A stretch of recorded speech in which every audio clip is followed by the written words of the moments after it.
Nagraj part 2। ये इच्छाधारी नागराज और लालची नागिन का पार्ट 2 है। मारो भैयो मारो, इस लालची नागिन को मार मार कर इसकी मुंडी तोड़ दो। मारो, जोर से मारो। तभी बहुत सारी लाठियां पड़ने की वजह से लालची नागिन वहीं मर जाती है। पार्ट 1 देखने के लिए आप हमारे चैनल को विजिट करें। तो किसान के खेत से जाने के बाद नागराज चलते चलते नदी के पास पहुंच जाते हैं और उन्हें प्यास लगती है। जैसे ही वह नदी के पानी पीते हैं, वह 3 सरों वाले नाग में तब्दील हो जाते हैं। फिर नागराज कहते हैं, अरे ये क्या, लगता है ये कोई जादुई नदी है। इससे सुरक्षित जगह पृथ्वी लोक पर और कोई नहीं हो सकती। मुझे यहाँ पर अपना निवास बनाना चाहिए। और जादुई नदी के पास रहने लगते हैं।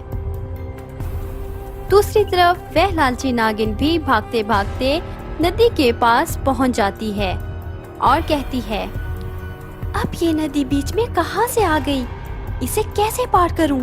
और वह नदी में जाने लगती है।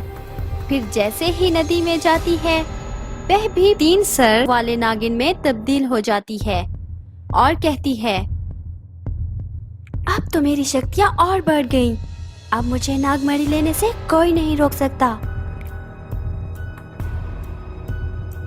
वह अपनी जादुई शक्ति से नागराज को देख लेती है कि वह कहाँ पर हैं और उनसे नागमणि लेने वह वहाँ से निकल पड़ती है।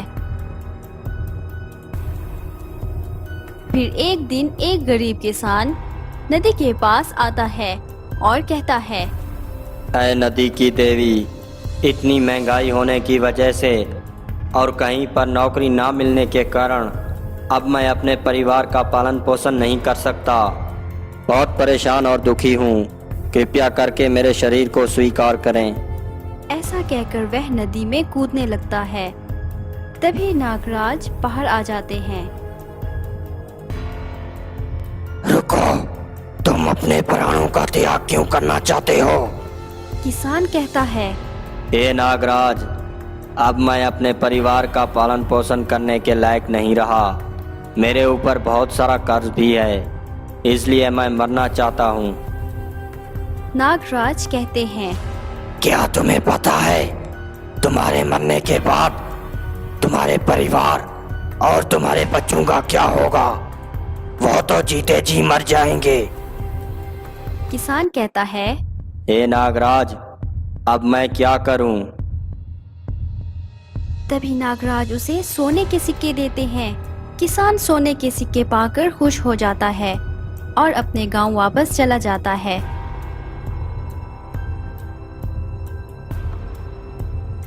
धीरे धीरे उन गांव वालों को भी ये बात पता चल जाती है और सभी को सोने के सिक्के मिलने से वह गांव धनवान होने लगता है।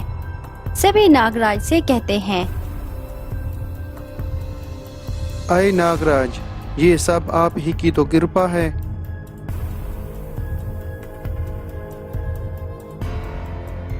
फिर एक दिन धीरे धीरे लालची नागिन वहां पहुंच जाती है और उन दोनों के बीच भयंकर लड़ाई होती है। उस लड़ाई में लालची नागिन जीतने लगती है। वह अपनी शक्ति से लगातार नागराज पर वार पे वार किए जा रही थी, जिसकी वजह से नागराज कमजोर पड़ते जा रहे थे।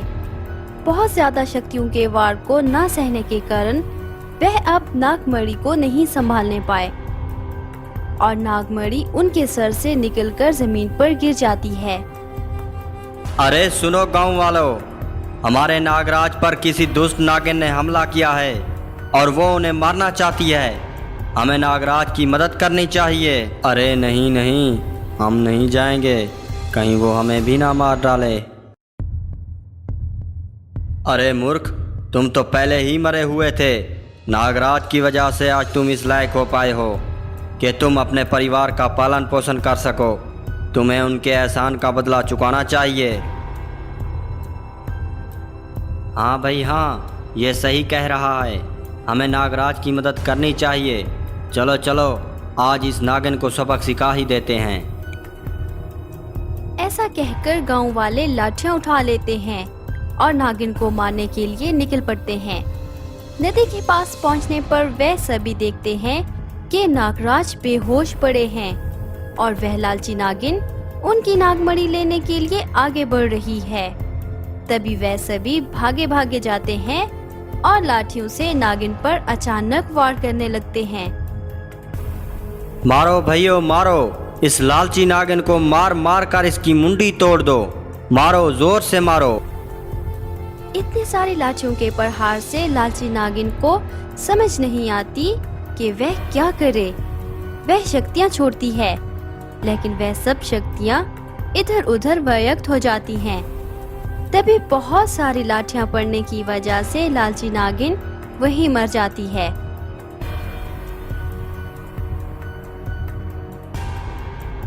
फिर क्या होता है कि नागिन के मरते ही नागलोक में उसने जितने भी इच्छाधारी नाग और नागिन बंदी बना रखे थे वे सभी आजाद हो जाते हैं।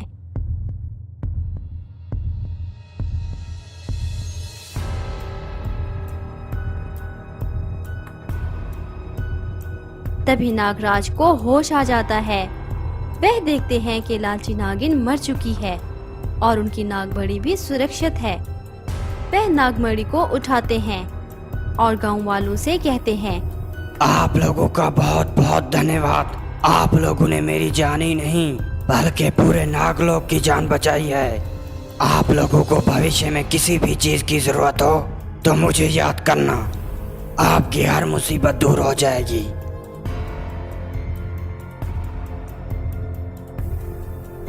फिर क्या था कि नागराज गांव वालों से आज्ञा लेकर नागलोक की तरफ उड़ जाते हैं।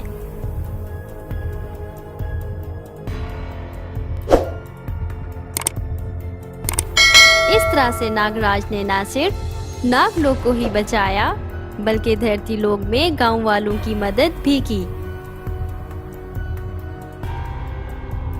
तो प्यारे दोस्तों, इस कहानी से हमें ये शिक्षा मिलती है कि बिना उम्मीद और बिना लालच किए किसी की भी मदद करने से कभी ना कभी किसी न किसी रूप में भगवान आपकी मदद जरूर करते हैं।